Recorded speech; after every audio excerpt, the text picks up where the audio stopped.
कुछ महत्वपूर्ण तथ्य हैं जो कि अक्सर भूल जाते हैं, तो हम किताबों से बहुत पढ़ लेते हैं फिर भी वो चीज़ें मेन मौके पे भूल जाते हैं, रिकॉल नहीं कर पाते हैं। ठीक है, उसी को अगर हम लिख के याद करते हैं या फिर कोई लिख देता है और हम उसको देख लेते हैं तो शायद चीज़ें लंबे समय तक, लॉन्ग टाइम तक माइंड में फिट रहती हैं। ठीक है, तो आइए देखते हैं कुछ महत्वपूर्ण तथ्य में क्या क्या महत्वपूर्ण तथ्य है। हमारा सीरियल नंबर से इसकी खासियत है कि ये पूरा सीरियल नंबर से है, क्रम से।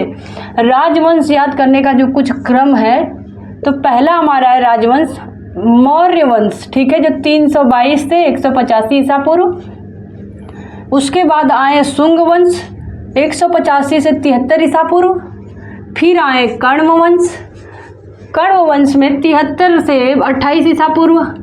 सबका समय देखते रहिए। सातवाहन वंश में एक पहली शताब्दी से ईसा पूर्व 3री शताब्दी तक। ठीक है, ये पहली से 3री शताब्दी तक रहा समय इसका लगभग। कुषाण वंश हमारा आता है सातवाहन वंश के बाद। कुषाण वंश 1st से 3rd शताब्दी सेंचुरी। ठीक है, अब आते हैं हम लोग गुप्त वंश। देखिए, मौर्य वंश के बाद ये सब आए थे, शुंग, कण्व, सातवाहन, कुषाण, तब आता है आपका गुप्त वंश। ठीक है, इतना शासक आने के बाद मौर्य वंश के, तब आता है गुप्त वंश 3री से 6वीं शताब्दी। फिर आता है वर्धन वंश, पुष्यभूति वंश भी इसे कहते हैं या वर्धन वंश कहते हैं, 6वीं से 7वीं शताब्दी। फिर आता है गुर्जर या प्रतिहार वंश। आप लोग गुर्जर लोगों के बारे में जानते भी होंगे। गुर्जर प्रतिहार वंश आते हैं 8वीं से 11वीं शताब्दी, इनका समयावधि है। पाल वंश जो आते हैं 8वीं से 12वीं, इनका समयावधि है शताब्दी।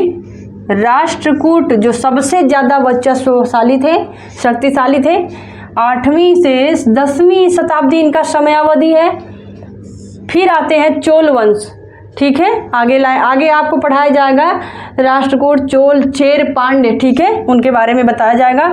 चोल वंश आता है राष्ट्रकूटों के बाद 9वीं से 13वीं शताब्दी का समय। ये महत्वपूर्ण है, इसको आप लोग जान लीजिए। कभी कभी क्वेश्चंस पूछा भी जाता है तो गुमराह कर देते हैं क्वेश्चंस में। तो ये सभी वंश एक दूसरे के सीधे उत्तराधिकारी नहीं थे। ठीक है, ये नहीं कि एक शासक मरा तो दोबारा जो शासन आया जिसकी स्थापना हुई वो सीधे उत्तराधिकार था उसका या उत्तराधिकारी था, ऐसा नहीं है। कई वंश एक ही समय में अलग अलग क्षेत्रों में शासन करते थे। अब जैसे मौर्य वंश कर रहा था तो गुप्त वंश की संभावनाएं हो सकती है कि वो कर रहा हो। जैसे एक बात कह रही हूँ कि एक समय में अगर नॉर्थ में उत्तर भारत में अगर कोई शासक शासन कर रहा है तो उसी समयावधि में दक्षिण भारत में भी दूसरा शासक जो है शासन कर रहा होता था।